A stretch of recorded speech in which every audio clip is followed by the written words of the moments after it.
Mirador, parole directe, l'interview vérité ou la fine bouche ébène. Ici, la parole est directe. On va faire le tour de l'actualité guinéenne avec notre invité, Ali Oumou Diallo. Il est politiste, docteur en sciences po, enseignant à l'Université de Lille, chercheur au Centre d'études des relations internationales. Bonjour, bienvenue. Bonjour, monsieur Camara, bonjour à tous et à toutes, et merci pour l'invitation. Talibé. Bonjour, monsieur Diallo. Alors, vous vivez en France, mais sans doute vous suivez l'actualité guinéenne, la Guinée qui est en transition depuis le 5 septembre 2021. Alors, de façon générale, quelle lecture faites-vous de la conduite de cette transition? Est-ce que pour vous, cette transition va dans la bonne direction? Merci, monsieur Barry, pour votre question qui est éminemment pertinente. Je pense que cette transition, elle s'inscrit dans un contexte un peu particulier. Mais pour répondre à votre question, est-ce qu'elle va dans la bonne direction? Je dirais oui. Mais elle a quelques problèmes. Notamment, le président de la transition pense que il se comporte comme un président élu. Et ça, c'est un véritable problème. Il oublie que nous sommes dans une situation d'anormalité démocratique, voire même d'anormalité sociologique. Mais du fait qu'il se comporte comme un président élu, cela pose un véritable problème. Même un président élu ne se comporte pas de la sorte parce qu'il est soumis à des limites. Mais certains diront bien évidemment que nous sommes dans une période d'exception, mais l'exceptionnalité n'exclut pas la subordination à certains dispositifs de pouvoir ou dispositifs légaux, pour parler comme certains positivistes et juristes. Donc on peut dire, oui, bien sûr, elle va dans la bonne direction, mais elle a quelques soucis quand même. Notamment cette idée de la confusion entre pouvoir élu et pouvoir non élu. Alors moi, j'aimerais quand même dire une chose. Vous savez, le principal problème de cette transition, là je vais être un peu franc et honnête avec moi, parce que l'honnêteté intellectuelle me l'impose, c'est que vous avez un groupe d'individus armés qui, du jour au lendemain, se sont levés, sont allés tuer des autres Guinéens pour s'accaparer du pouvoir, déposer un président, quoique discutable, élu démocratiquement. Et ces personnes se comportent comme étant des individus élus. Ils oublient qu'ils ont usurpé le pouvoir par la force des armes. Et ça pose un problème. Et ceci dit, s'ils sont conscients qu'ils ont usurpé le pouvoir par les armes, c'est-à-dire en exerçant une violence, ils nuisent sur d'autres Guinéens, notamment la garde présidentielle, parce qu'ils sont des Guinéens. Ils ont tué des Guinéens pour ramasser le pouvoir. Parce que là, il faut le dire, le pouvoir était à terre. Mais ils ont ramassé le pouvoir par terre. Le pouvoir était notamment le pouvoir d'Alpha Condé. Alpha Condé n'exerçait plus le pouvoir. Monsieur Alimou, on va. Qu'est-ce qui vous fait dire que les militaires se comportent, sinon Mamadi Doumbouya se comporte comme un président élu? Par exemple, prenez la façon dont il gouverne, la façon dont il exerce le pouvoir. Il essaye de contourner tous les corps intermédiaires, notamment les partis politiques, les sociétés civiles, en tout cas le corps intermédiaire le mieux représentatif de la société. Il essaye de les contourner pour créer un couloir direct entre la population, mais cela ne fonctionne pas jusqu'à présent. Sa stratégie de contournement ne fonctionne pas, a du mal à fonctionner. Et deuxième chose qui me fait dire ça, c'est que il gouverne de façon unilatérale. C'est-à-dire, il gouverne de façon unilatérale comme s'il a une légitimité, voire même une légalité qui lui permettrait de décréter tout à sa guise. Il oublie que c'est lui-même qui s'est auto-octroyé le pouvoir décrétal. Ouais, c'est lui-même qui s'est auto-octroyé le pouvoir décrétal. C'est pas le peuple qui le lui a offert ou qui lui a investi et donné ce pouvoir-là. Ouais, donc, en exerçant ce pouvoir, il doit normalement exercer ce pouvoir dans un cadre de concertation, c'est-à-dire des compromis et des consensus nationaux. Voilà. Alors, Akoumba Diallo. Monsieur Alimou, Monsieur Zakaria a précisé que vous êtes chercheur au Centre d'études en relations internationales. On sait que la Guinée est menacée de sanctions par la CEDEAO, mais ceci n'est pas ma question.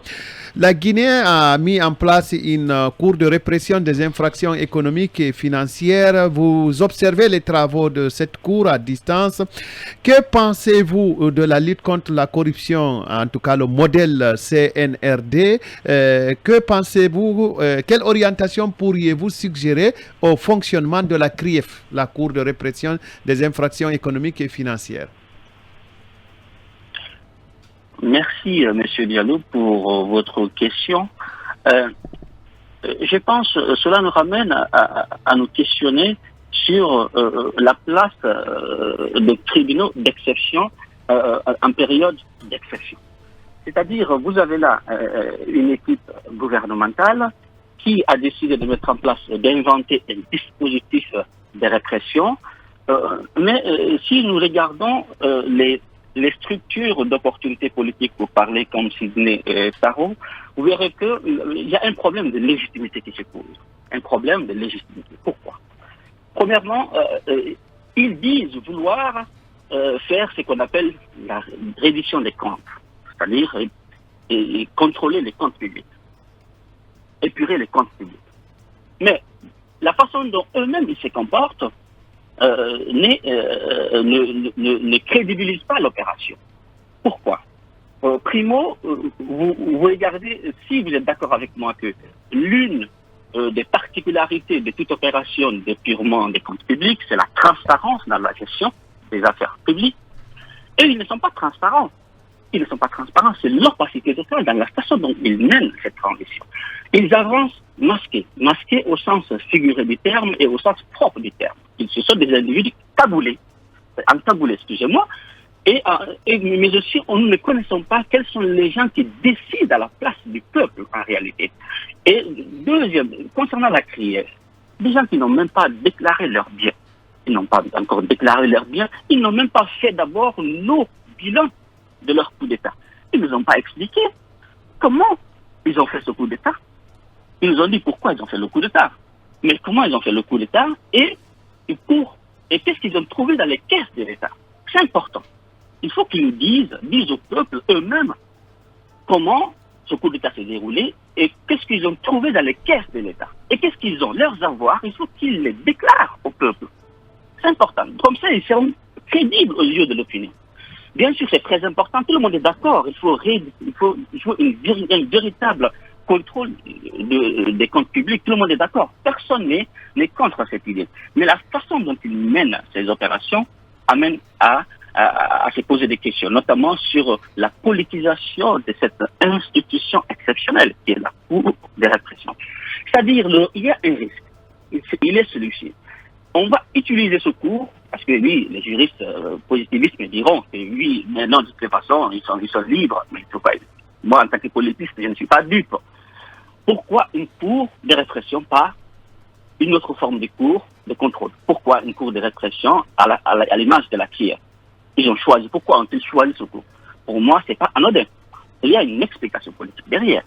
Il y a un véritable projet politique derrière. En tant que politiste, on questionne ce mécanisme stratégique qui se cache derrière les institutions. Première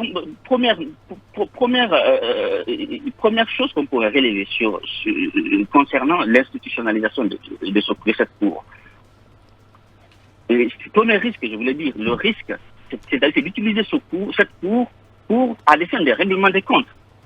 Vous voyez? Donc, vous regardez le lien de subordination qui existe entre ce qu'on appelle cette OCNI, c'est-à-dire cet organe politique non identifié qu'on appelle le CNRD, et la Cour.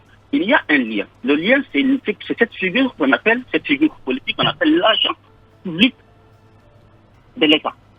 L'agent judiciaire de l'État, dans le langage guinéen. L'agent judiciaire de l'État, excusez-moi. L'agent judiciaire de l'État, c'est cette figure politique. C'est une figure politique, c'est pas une figure judiciaire en réalité. Cette figure qui joue l'intermédiation entre le pouvoir, cette OPNI, et non identifiée, des individus qu'on n'identifie pas, et cette cour qui est maquillée. On maquille la cour par, bon, je fais là une description peut-être très sévère de la cour, bien sûr, très critique de la cour, mais la cour joue aussi, bien sûr, un rôle important par la suite, qui, avec des hommes des robes, ces hommes des robes qui, eux, leur rôle, c'est d'appliquer la loi. Mais si vous regardez la façon dont ils appliquent la loi, vous verrez que c'est comme si nous avons quelqu'un derrière qui est invisible et qui guide toutes les opérations. Il faut inscrire cette cour dans un contexte politique particulier. Vous ne voulez pas étudier cette cour-là en la déconnectant du champ politique. C'est impossible. Il faut l'inscrire dans le contexte politique dans lequel elle travaille. Monsieur Diallo, on va changer de sujet. Oui. Rapidement, Monsieur Diallo, même ce matin, le journaliste Salou Sambo de Reuters me disait quand c'est flou, c'est qu'il y a un loup, parlant de la transition. On va changer de registre pour parler du fichier électoral et du recensement général de la population et de l'habitat. Vous, en tant que chercheur, aussi politiste, donc versé dans les secrets de l'application des politiques publiques, quelle est la différence, à votre avis, entre un fichier électoral et un recensement général de la population et de l'habitat? Merci, M. Diallo, pour cette question. Je pense qu'il y a une confusion entretenue entre ces deux dispositifs de pouvoir. C'est-à-dire une enquête à vocation statistique et un registre administratif. Pourtant, ces deux dispositifs de pouvoir sont deux instruments totalement différents. J'entends souvent les gens dire dans le débat de politique en Guinée qu'il est possible d'extraire un fichier électoral à partir d'un recensement général de la population et de l'habitat. Je ne pense pas que cela soit vrai. Pourquoi? Parce que il y a une grande différence entre ces deux. Je vais donner juste deux éléments qui me permettent de différencier ces deux instruments de pouvoir. Le premier élément porte sur la méthode de collecte des données, des individus et des choses. Le recensement général de la population utilise une méthode qu'on appelle une méthode d'enquête basée sur l'interconnaissance et le face-à-face. C'est-à-dire, c'est basé sur une déclaration volontaire. C'est-à-dire, ce sont des ménages qu'on demande de dire combien de personnes habitent dans ces ménages-là. On demande au chef de ménage de dire combien de personnes y habitent. On recense aussi leur comportement, c'est-à-dire leurs équipements aussi. Ont-ils des télévisions, ont-ils de l'électricité, des frigos, ainsi de suite. Alors que les enquêteurs doivent observer une neutralité, une forme de neutralité, bien que ce soit parfois factice, ils n'ont pas le pouvoir de contrôler les déclarations ni contraindre un citoyen d'apporter la preuve de ces déclarations. Lorsqu'un citoyen, par exemple, mon grand-père a commis, dit qu'il est né dans les années 60, alors qu'il n'a jamais eu d'état civil, comment peut-on vérifier ces déclarations? Alors, cet instrument qu'on appelle recensement général de la population et de l'habitat est basé sur la déclaration, sur le témoignage, c'est-à-dire le témoignage et sur la mémoire, ce qu'on appelle l'oralité. L'enquêteur lui demande de remplir un certain nombre de questions à partir d'un dispositif qu'on appelle questionnaire. Et pourtant, le fichier électoral utilise une autre méthode totalement différente, ce qu'on appelle une enquête sur pièce. Une enquête sur pièce ou sur document. C'est-à-dire, un individu doit venir devant une machine, prouver tout ce qu'il dit. S'il dit qu'il est né en 1960, il doit en apporter la preuve.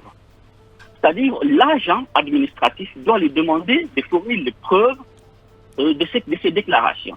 Ce n'est pas, vous voyez là très bien la première différence, ce n'est pas du tout le même régime de juridiction. Ce n'est pas du tout le même régime de juridiction. Le recensement général de la population est basé sur un régime de vérité dite déclarative. Alors que le fichier électoral, lui, il est basé sur un régime de juridiction dit papieriste, c'est-à-dire que c'est le papier d'identité qui détermine. La deuxième différence, qui est plus importante, qui est très très importante, là vous verrez très bien, ce sont les données, les types de données à récolter. Les deux dispositifs récoltent ce qu'on appelle les données biographiques ou socio-démographiques, c'est-à-dire l'état civil des individus. Les deux, ça c'est bien. Mais le recensement général de la population ne peut pas récolter les données corporelles, ce qu'on appelle couramment dans le jargon technique les données biométriques. C'est-à-dire, il suffit de voir les questionnaires. On ne demande pas aux individus. Les recenseurs n'ont pas les moyens techniques de recueillir les empreintes digitales des individus. Et ils n'ont pas les moyens non plus d'avoir la signature, la photo des individus. Dans le recensement général de la population, on ne récolte pas ces données-là. La photo, la signature, même les données alphanumériques, ce qu'on appelle le numéro de téléphone de la personne. Vous voyez? Alors que pour constituer un fichier électoral, ces deux données, ces trois catégories de données sont indispensables. Bien. En l'occurrence, les données, je termine juste là, Oui, les données alphanumériques, les données biométriques et les données biographiques, ces trois données. Le recensement général ne récolte que la première catégorie de données qu'on appelle les données biographiques. Garay Girassi. Alors, en Guinée, l'organe de gestion des élections est annoncé, mais lequel on ne sait pas. Mais cependant, on continue toujours de vanter les vertus de la biométrie comme technologie politique capable de garantir la sincérité des scrutins, si tel est le cas. Pourquoi alors en Guinée et dans certains pays africains, les élections sont souvent contestées? Alors, c'est une question importante. Est-ce que la biométrie peut lutter contre les perversions de la démocratie? Vous savez, en Guinée, on pense souvent qu'il y a les élections, sont des élections biométrisées. Alors que c'est faux. En Guinée, il n'y a jamais eu une élection biométrisée. C'est pas vrai. Il y a un recensement semi-biométrique. Ce qui se passe, permettez-moi de parler de deux choses très importantes. L'imaginaire biométrique, c'est qu'on appelle la fétichisation de ce dispositif qui en réalité devait permettre aux pays africains de lutter contre les fraudes ou la perversion de la démocratie.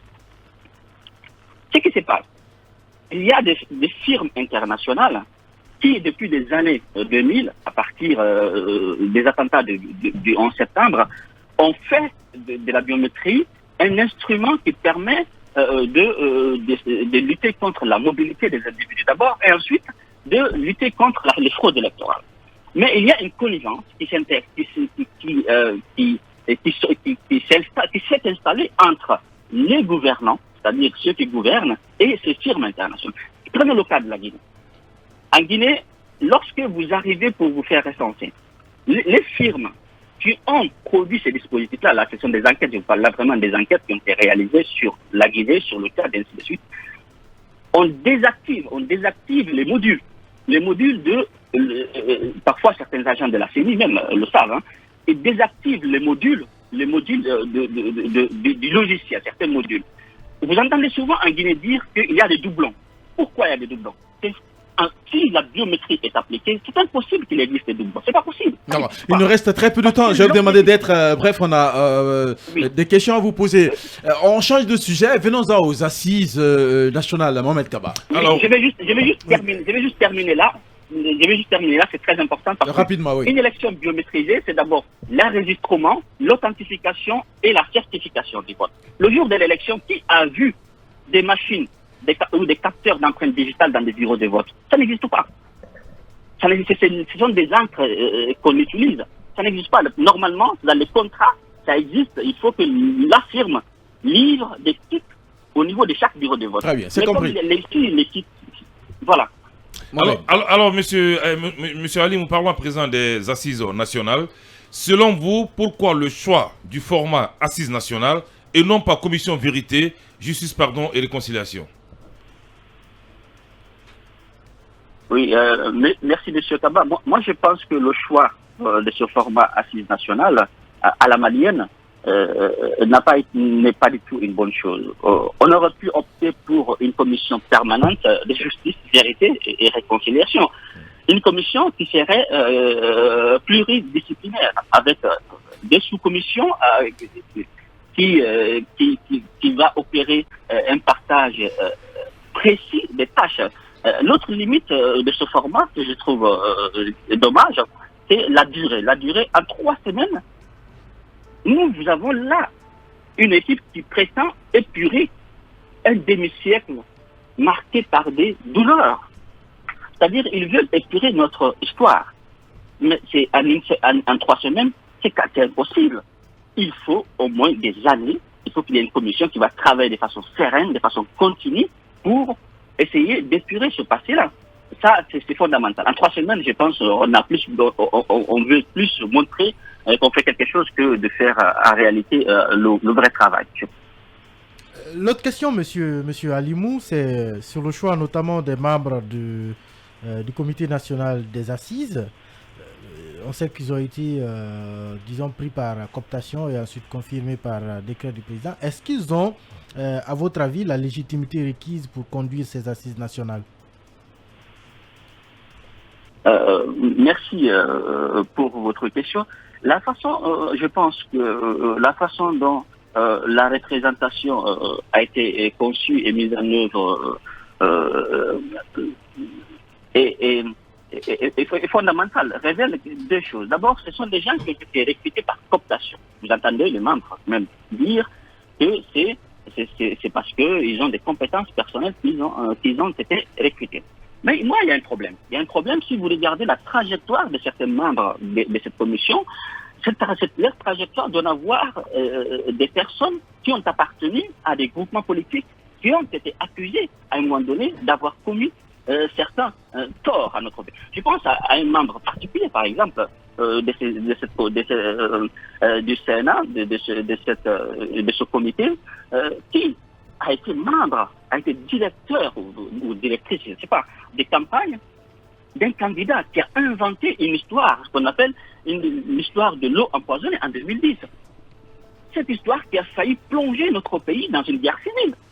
C'est-à-dire, elle était directrice de campagne du parti qui a inventé cette histoire. On n'a pas besoin de faire des sciences politiques pour comprendre que l'eau... Vous voulez parler de Dr Makali Traoré? Qu'on appelle... Je n'ai pas besoin de citer... Oui, mais assumez, M. Alimou. Non, je n'assume rien, mais faites-vous votre propre idée. Mais cette figure qu'on appelle directeur ou directrice de campagne dans le dispositif stratégique des candidats est très importante dans notre pays. Dans notre pays. Il faut que cette personne vienne nous dire sa part de vérité. Elle était membre à part entière de cette histoire-là. Elle n'a qu'à nous raconter comment cette histoire s'est passée, parce que des centaines de gens ont perdu leurs biens, ont été chassés sur une partie du territoire de notre pays. Il faut qu'elle vienne nous expliquer, elle d'abord, comment, je ne dis pas qu'elle est coupable de quelque chose, bien sûr, mais elle était membre à part entière du dispositif de campagne d'un candidat qui a inventé une histoire qui a failli conduire le pays vers un drame qu'on a évité de justifier. Oui, mais il ne peut pas être responsable de ce qu'a fait ou dit son candidat. Soyez d'accord, hein? Oui, mais c'est pas un candidat qui a fait, attention. C'est pas un candidat qui a fait. Moi, je parle là, c'est une équipe de campagne qui, selon, bien sûr, nous avons les informations. C'est pas un candidat, on ne peut pas dire que c'est un qui a fait ça, attention. Je ne dis pas que c'est lui qui a fait, mais nous avons une équipe de campagne, nous savons qu'est-ce que cela veut dire. Directeur de campagne, cela veut dire que c'est quelqu'un qui construit toute une stratégie, voilà, construit la stratégie de campagne de son candidat et qui essaie de vendre cette stratégie-là. Et tous les moyens qu'elle utilise ou qu'il ou elle utilise sont bons. Voilà. Alors, Talibé, voilà. Donc, nous expliquer, donner leur part de vérité.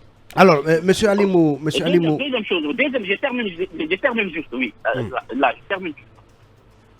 D'autres membres, si vous regardez d'autres membres qui sont bien sûr là, des opposants, des anciens, des personnes qui sont issues du champ droit le mien de la Guinée, là je pense à Baouri, pourquoi désigner un politique dans ce truc? On me dira oui, mais c'est parce qu'il a des compétences. Oui, les compétences de Baouri sont indiscutables, c'est un monsieur très compétent. Maintenant, il y a un souci. Le souci c'est trop court. C'est-à-dire qu'il y a un risque que ce politique, ce monsieur, n'importe qui, hein, la première vertu d'un homme politique, c'est l'usage de certains espaces publics à des fins politiques. C'est-à-dire détourner ces espaces-là pour se faire un capital sympathique ou bénéficier d'une rétribution politique. Je ne dis pas qu'il va le faire, mais tout un homme politique, le premier réflexe qui va venir, c'est de dire bingo, là j'ai une opportunité devant moi, comment je vais exploiter cette opportunité-là? Donc là, moi, je pense qu'il y a un véritable problème. Or, on a des véritables médiateurs dans notre pays, qui ont une forme de sagesse. Pour terminer, critiqué toujours la légitimité de ce comité. Vous avez des personnes qui étaient compromises par leur indifférence. Il ne reste que 3 minutes, monsieur Alimou. Hein. On va vous poser, Talibé. Des personnes qui étaient compromises. Oui. Des personnes qui ont été compromises par leur indifférence lors des processus de répression, qui ont parlé de ce comité-là. On a bien Des compris. personnes qui ont affiché une connivence avec certains qui ont quitté d'autres, bien sûr, entre guillemets, qualifiés de bourreaux. Donc, est-ce que ces personnes-là sont audibles? Est-ce qu'ils peuvent jouer le rôle, incarner la figure du messager audible auprès de la population? Je pense que non. D'accord. Alors, M. Alimou Diallo, peut-être dernière question. Sur la question de la responsabilité, on entend souvent des hauts cadres politiques, des responsables politiques, dire que tout le monde est à la fois victime et bourreau. Est-ce que vous êtes d'accord, en tout cas, avec ceux qui le disent? Je pense que ceux qui ont inventé cette rhétorique ont lu très bien Hannah Arendt. Mais on lit très bien Hannah Arendt, mais est-ce qu'ils ont compris Hannah Arendt? Non. Le concept de terreur totale chez Hannah Arendt, c'est ça qu'ils veulent appliquer en réalité.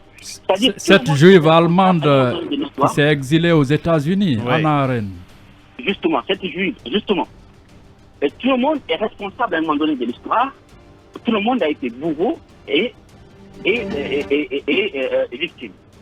Mais Hannah Arendt elle-même, c'est pas les Guinéens seulement qui ont certains faits comme ça qui ont. Même dès la publication du premier tome, des origines du totalitarisme, elle a eu des problèmes avec la communauté juive. Elle était même exclue de la communauté juive. Qu'est-ce qu'elle a dit? C'est-à-dire, il y a même des juifs qui ont participé à la déportation des juifs. Donc là, j'ouvrais cette parenthèse juste théorique. Moi, j'ai l'impression, ceux qui disent en Guinée ont mal compris que lorsqu'on dit qu'à un moment donné de l'histoire, il y a eu des gens qui ont participé ou pas. Ils veulent tout simplement anonymiser les coupables et confondre les victimes avec la masse. Pourtant, il faut avoir le courage d'identifier, on dit pas, lorsqu'il y a par exemple notre histoire insécurée, quelqu'un, ce qui s'est passé à Mamou par exemple, on ne peut pas dire que c'était Sékou Touré qui était responsable. C'est pas possible. Monsieur Alimou, il nous reste quelques secondes. Quand on vous écoute analyser la transition, on a l'impression que vous n'y voyez rien de positif. Moi, mon rôle en tant que chercheur, ce n'est pas d'encenser les gouvernements. Le rôle d'un intellectuel, ce n'est pas d'encenser. Mais le rôle d'un intellectuel, c'est de critiquer.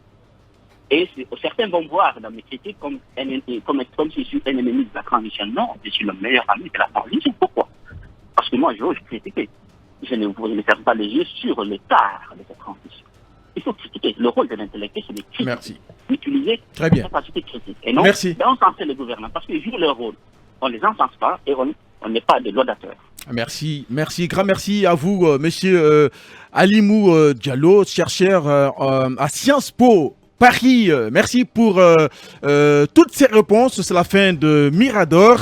Mais attention, Mirador ne s'arrête pas. Demain, vous avez rendez-vous avec toute l'équipe de la CIM, de l'investigation journalistique. Mirador, la grande messe de l'investigation journalistique, la plus grande tribune politique de la Guinée. Avec Aboubacar Diallo, Talibé Bari, Mamadou Ouri Diallo, Akoumba Diallo, Kabinet Fofana, Mohamed Kaba, Ibrahima Lincoln Souma, Mamadou Diambalde.